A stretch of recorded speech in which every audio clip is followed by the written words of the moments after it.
After getting my car home, after picking it up, it wasn't until the next day that I noticed that the rear registration plate was sitting squint.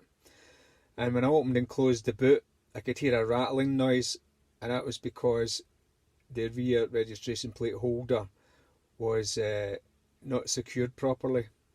So I've just done a short video on what I've done to sort that issue out. Upon strip down of the registration holder, I noticed that there's a number of horizontal and vertical slots for mounting the base plate, and for some reason they used two horizontal slots instead of a horizontal and a vertical. If they'd mounted one of the screws with a vertical slot, then you could make minute adjustments and get the registration plate level, but the idiots at Tesla basically mounted it in the wrong position. Piss poor quality. Now look at the state of it. Absolute garbage.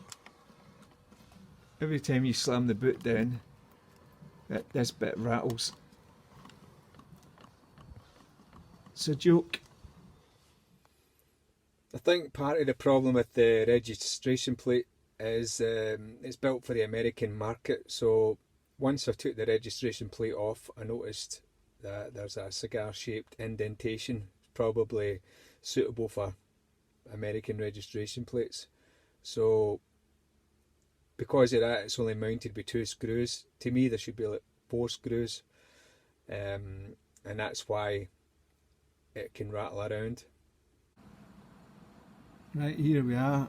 This part of the number plate seems to pop out and unclip.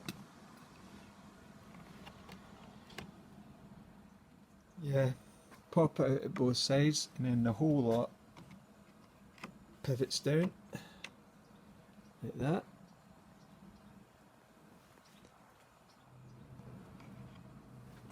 Then it's held in with these wee clips, one at each side. Just lift it out, and that's the number plate off. You're left with this bracket. Then you just have to undo two screws. One was there, one there, and one here.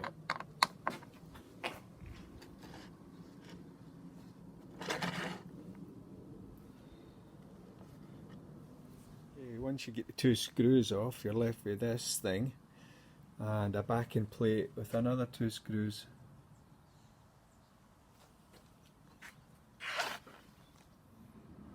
As I said, these are held on with two screws. It's a Torx screw, I think it's a T20, and basically the thing is just like flapping about. No wonder it wobbles about on the car.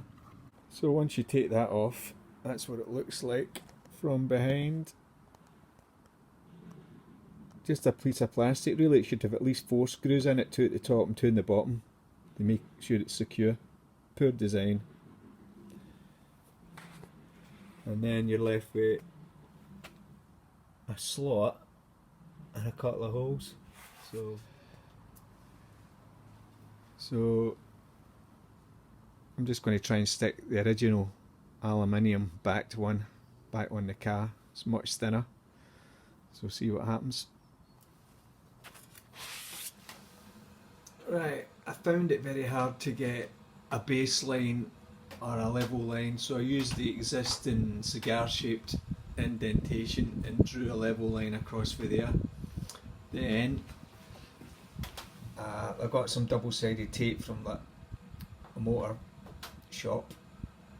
It's a wee bit on the thick side, but what I did was I never took the backing tape off, and then I offered it up to the car, and then I've got two black dashes above the horizontal line, and I sort of marked it with the paper still on the double-sided tape to get a sort of visual reference. Once I was happy, marked it. Now I've took the tape off, and now we'll try and offer it up. Okay guys, that's me got it on, and it might not be 100% perfect, but it looks better than the way it did.